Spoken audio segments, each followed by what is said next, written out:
Welcome back to the Sensory Spa Resort and Casino. My name is Jeremiah, and today we are continuing with our lesson in Blackjack regarding Basic Strategy series.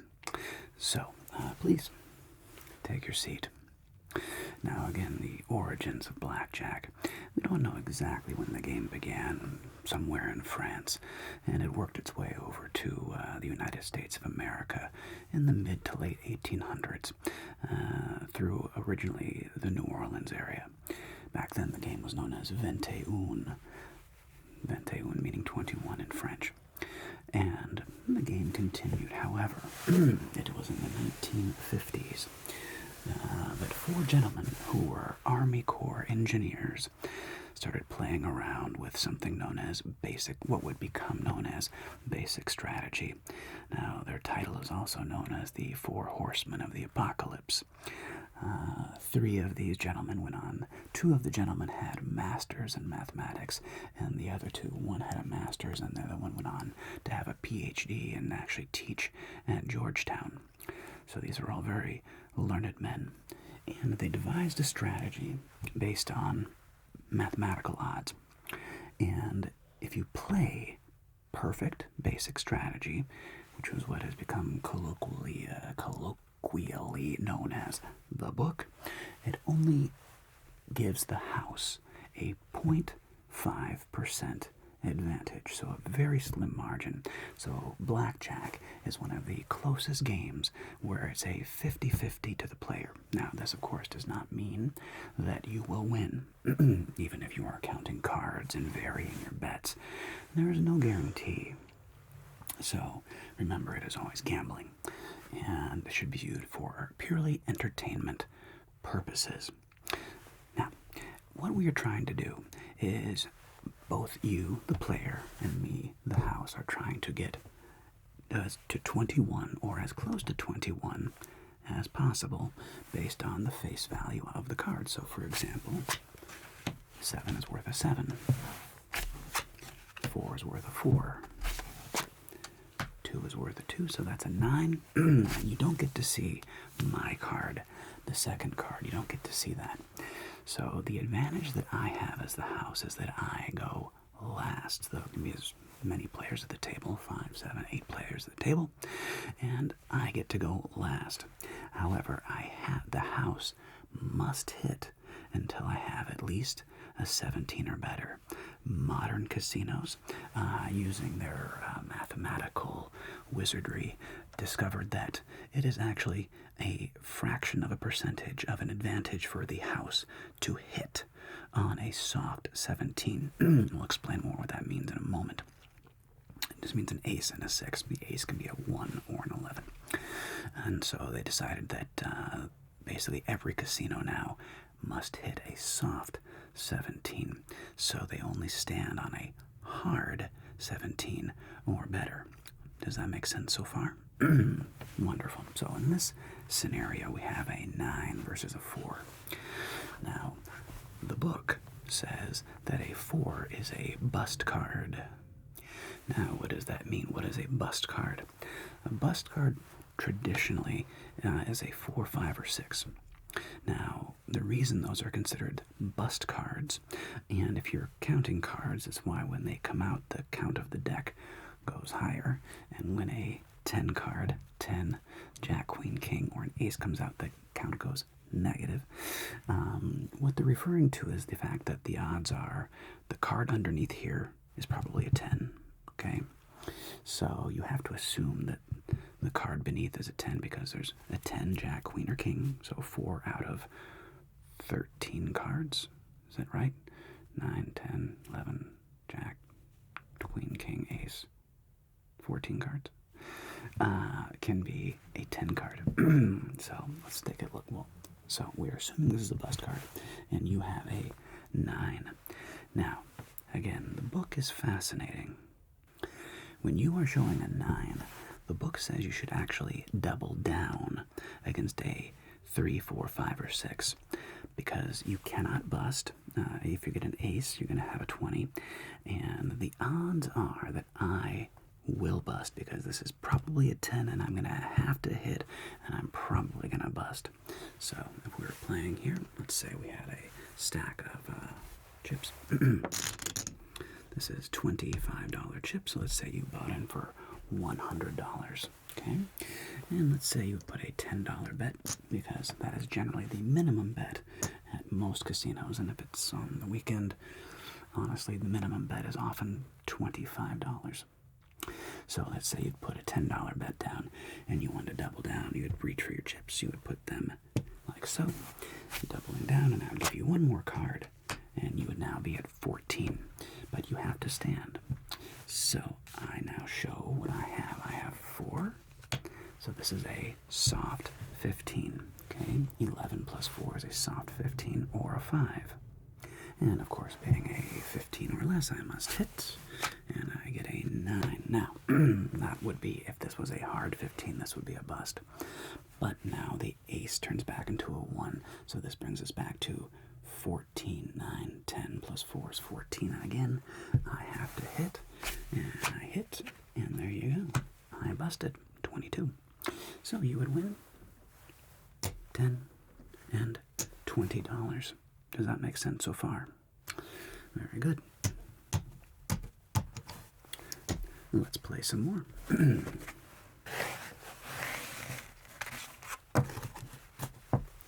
Now, again, we're going to pretend that you've bought in for $100. Oh, also, by the way, in most casinos, red chips are represented by $5. Okay, orange or blue chips are typically represented by $10.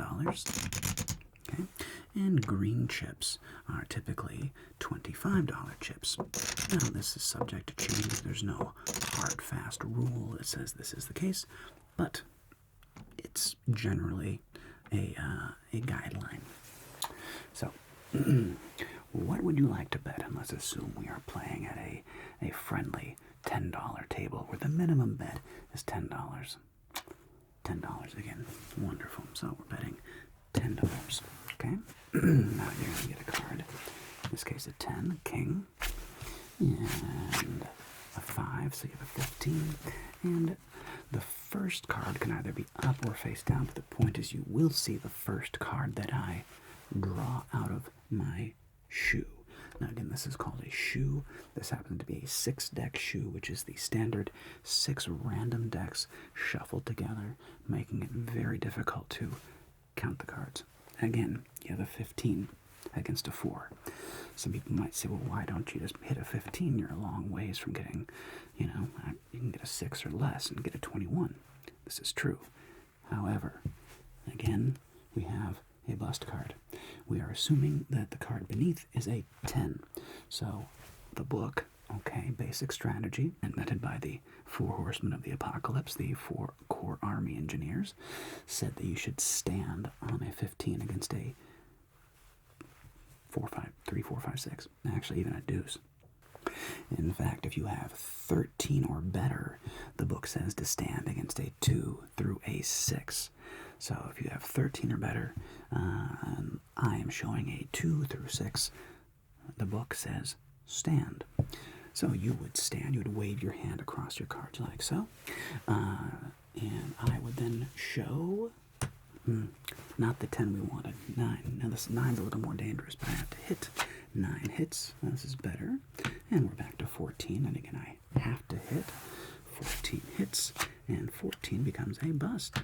Congratulations, you've won again. Another $10. And go ahead and place your bet. Another $10. Very good. Betting $10. Okay. $10. And we're going to start with a 5. And then we have a 13 versus our 6. Again, bust card. Massive, massive bust card. So we're assuming that this card down here is a 10. So what did we say? We have a 13. What should a 13 do against a 6? That's right. Stand. Okay. So 13 stands against a 6. And 6 turns into a 10. Ooh, that's not good. But, well, no, you never know. 10 turns into a 19. Well, like I said, there's no guaranteed wins, okay? It's always gambling. And place your bet.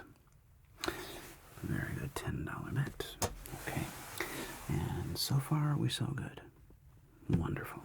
And you're winning, so even better. And we start off with a deuce. And this time I'll do face up. Doesn't matter, as you can tell. 12. And then this card will go underneath. Now, 6 is the worst possible bust card that I can have.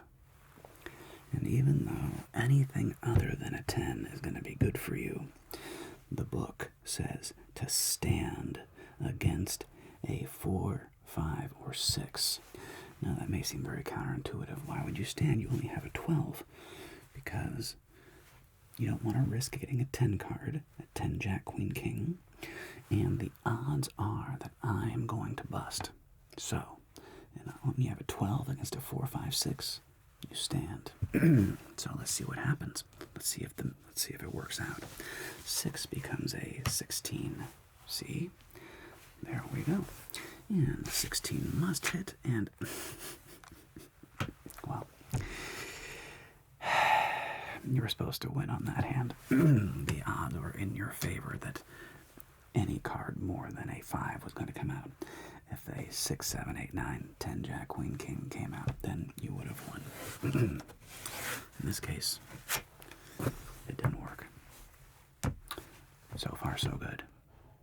So yeah, basic strategy can be rather counterintuitive, and there are little cheat sheet cards you can carry with you and sneak a peek and look, so that you can check. But it's best to practice so that you have the general idea memorized so that you can play quickly.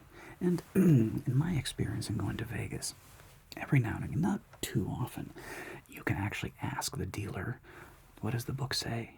And in my experience, more often than not, all dealers know basic strategy inside and out, and they will tell you, well, the book says hit. Because it's not illegal to play basic strategy. Now, counting cards, again, while not illegal, is a stickier situation. Because you're always being watched in the casino, the eye in the sky. And as they're watching you, if you are varying your bet based on the count of the deck, if a lot of low cards come out, a lot of 2, 3, 4s, 5s, and 6s come out, and not a lot of paint, 10 Jack, Queen, King, Ace, the count of the deck is going to be rising, okay? And if it gets to like a +4, +5, and all of a sudden you double or triple your bet, that will be very suspicious to the house, and they will start watching you very closely. So if you're varying your bets based on the count of the deck, it is a telltale giveaway that you are likely counting cards, and you may be kicked out and banned from that casino. Any casino has the right to refuse service to anybody they want at any time. So it is definitely in the house's favor. So be aware of that if you are counting cards or attempting to count cards, that if you're varying your bet the way counting card strategy says that you should to maximize your profits when the deck is high, then you may be removed from said casino. So what would you like to do? Place a bet. What would you like to bet? $20. Okay, betting $20. 5, 10, 15, 20. $20 bet. Good luck. And maybe that's 3. Ooh, an 11. This is the fun one. Versus our 3. Also fun. This is perfect. So the rule book says no matter what, if you get an 11, you always double down. 10 basically always doubles down, except against a 10 or an ace. Okay? But 11, no matter what, you double down because the odds are you're gonna get a 10.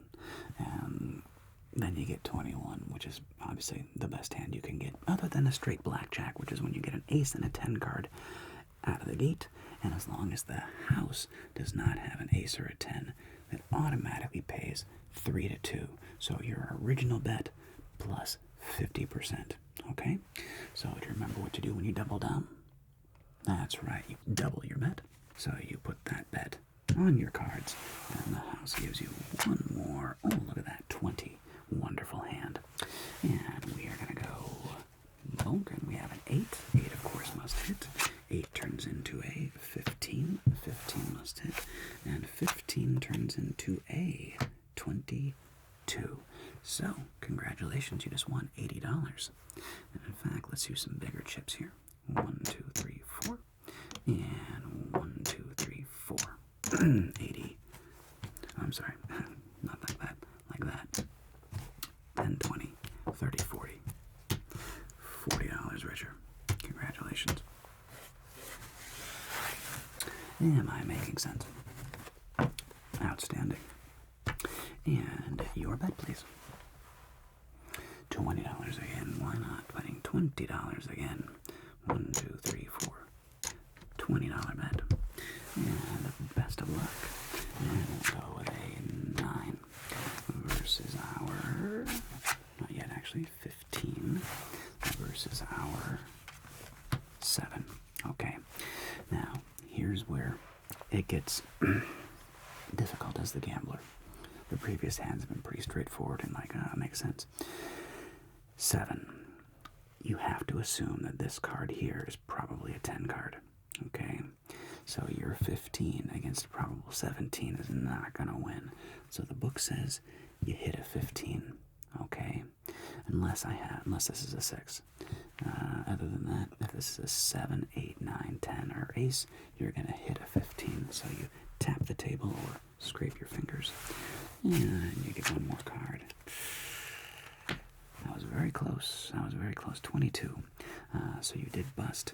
And let's see if the math held. Ooh, I was almost a 10. It was a 16. But hindsight, of course, in gambling is the epitome of 2020. If you knew what the card was going to be, you would always know what to bet.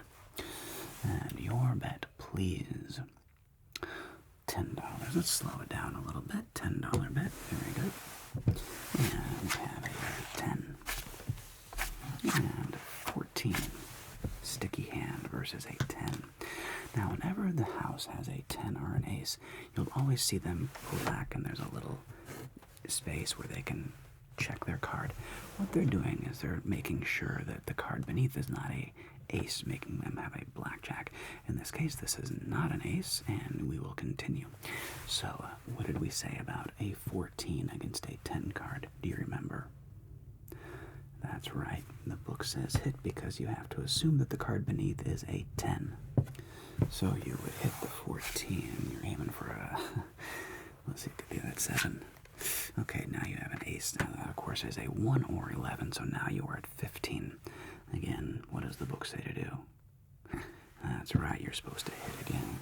Now 6 or less. Oof, 9. Too much. And we had a 12.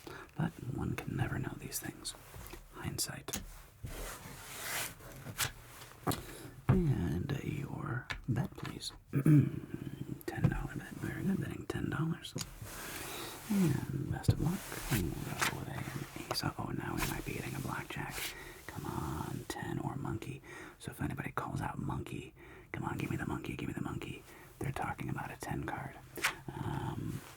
The etymology behind it is a bit derogatory, where it involves Asian players.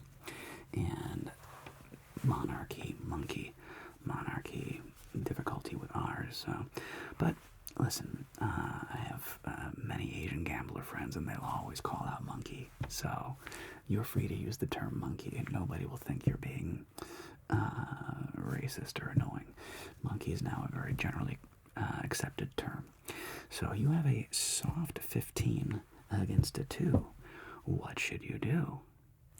The book says hit. Now, if this was a 4, 5, or 6, the book says double down on a soft 15. Okay? But against a 2, you're just going to hit. So a soft 15 turns into a soft 16. Once again, the book says to hit.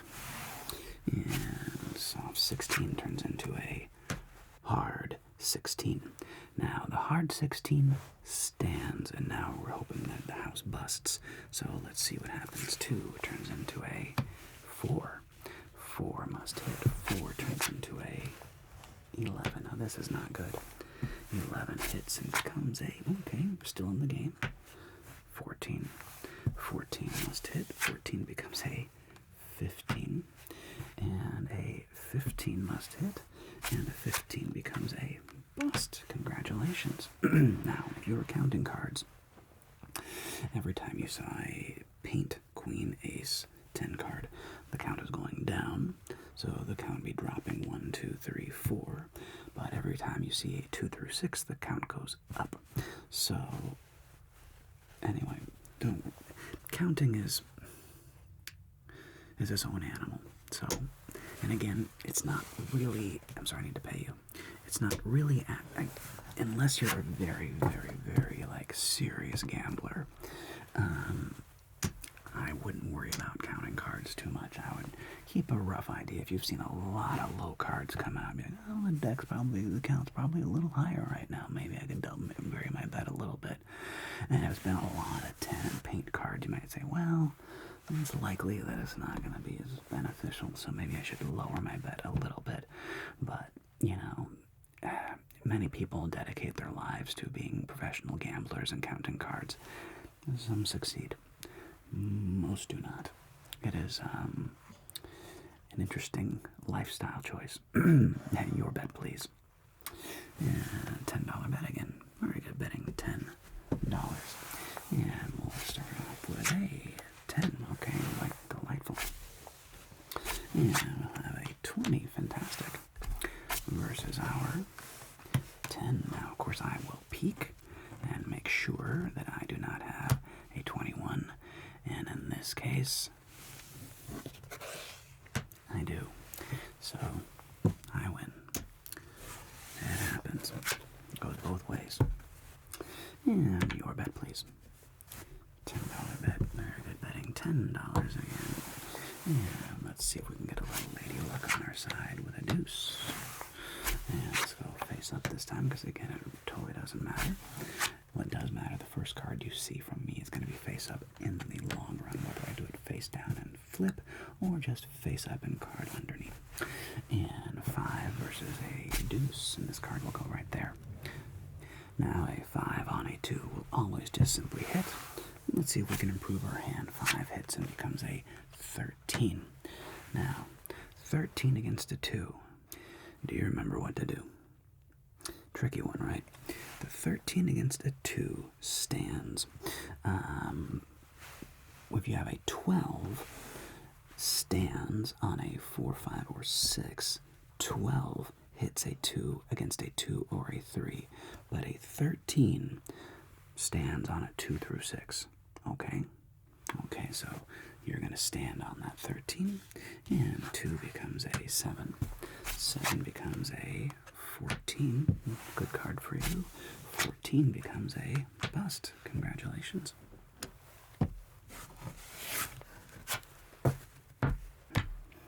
And you want to leave it out, letting it ride, as they say. All right, letting it ride.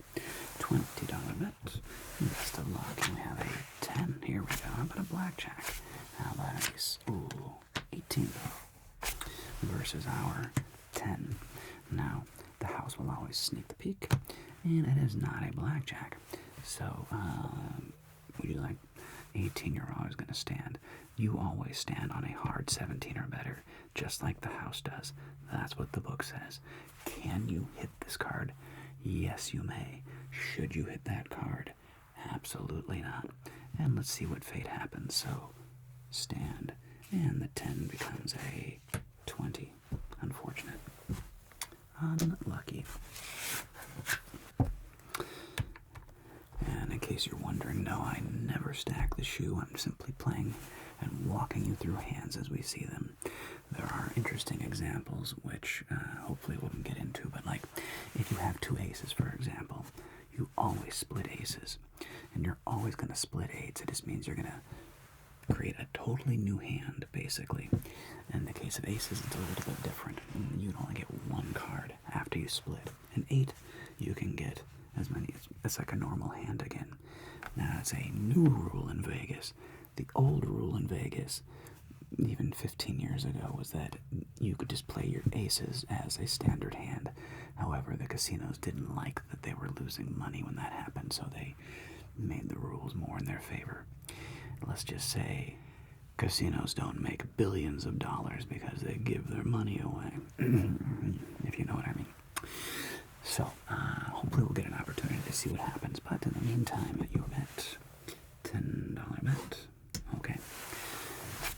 And we have a queen, 10, 12, versus a king. And I check, I do not have 21. What should you do? That's right, you hit 12 hits, and it becomes a 20. Congratulations, 20 always stands. And 10 becomes a 18, so you win. Now, some people go, well, why would you always split 8s?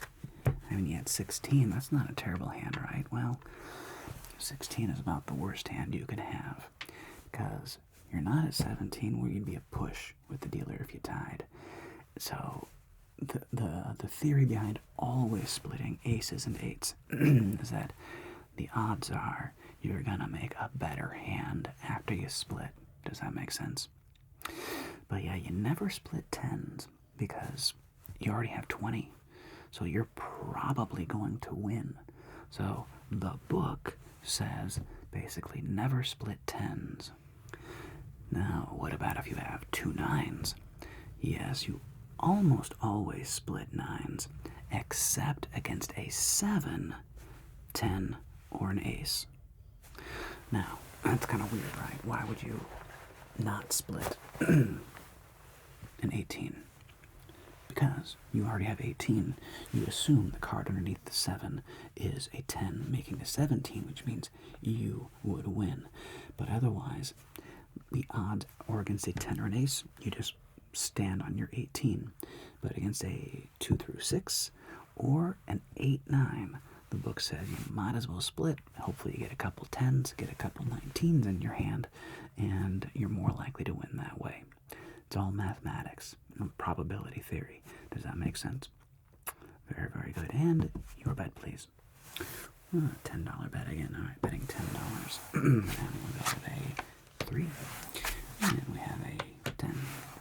And you have a 13. Now, I will sneak a peek. I do not have 21. And 13, what should you do against a 10 card? That's right, you always hit a 13 because you assume the card below is a 10. 13 becomes a bust. However, it was a 10. And if you're counting cards, what did the deck just go up? Down by?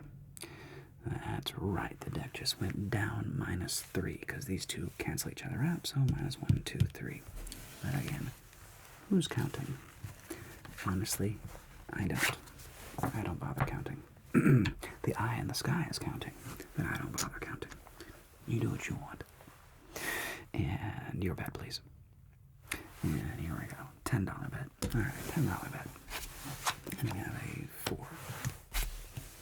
And we have a 12 versus our 7. Now, a 12 on a 7. What should you do? Correct, you hit because you assume that's going to be a 10 card, so 12 hits and becomes a 15. So what should a 15 do? That's right, you're supposed to hit because, again, you assume that's a 17, so 15 hits and becomes a 21. Congratulations. And 7 becomes a 13. 13 must hit.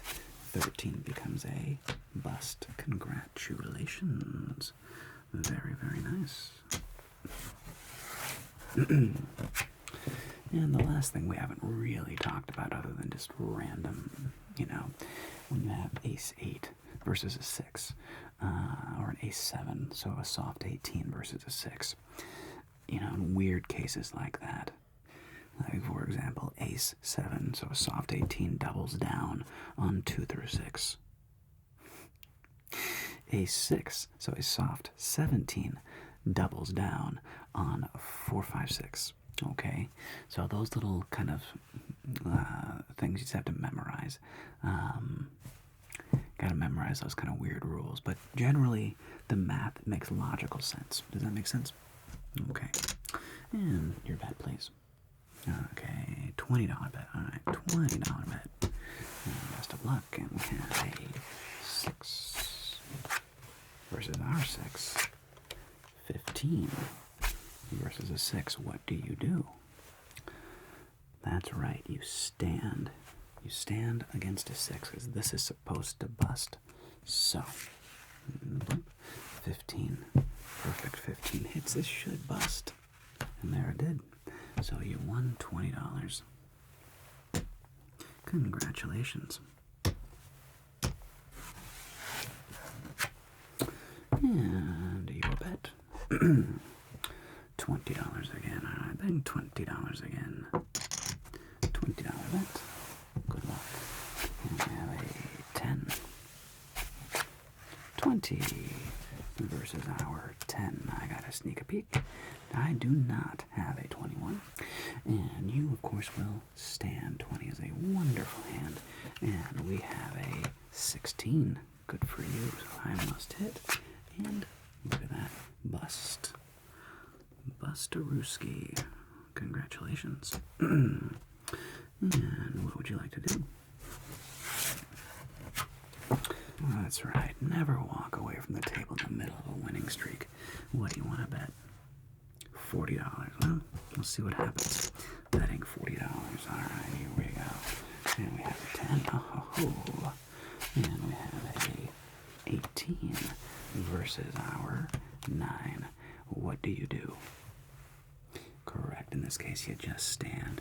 Let's hope this isn't a 10. Survey says. Ooh, it was. Terribly sorry. But one never knows. Would you care to play one more hand?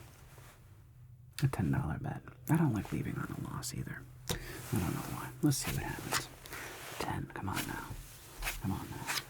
21. That's what we were deserving. Versus a 5. Well, it doesn't matter. You automatically win. And you win 10 and $15. Well, that'll be all for you today. Outstanding. Well, let's see how we did. We have 1, 2, 3, 4, 5. And 10. And so we have 50, 100, 100, 40, 45, 50, 55, 60, 65. So, you sat down with me, you made $65, about 65% of what you started. It's not a bad way to spend a little time. Hope you had fun, and we hope to see you back here at the Sensory Resort Spa and Casino very soon. Have a wonderful day. Take care.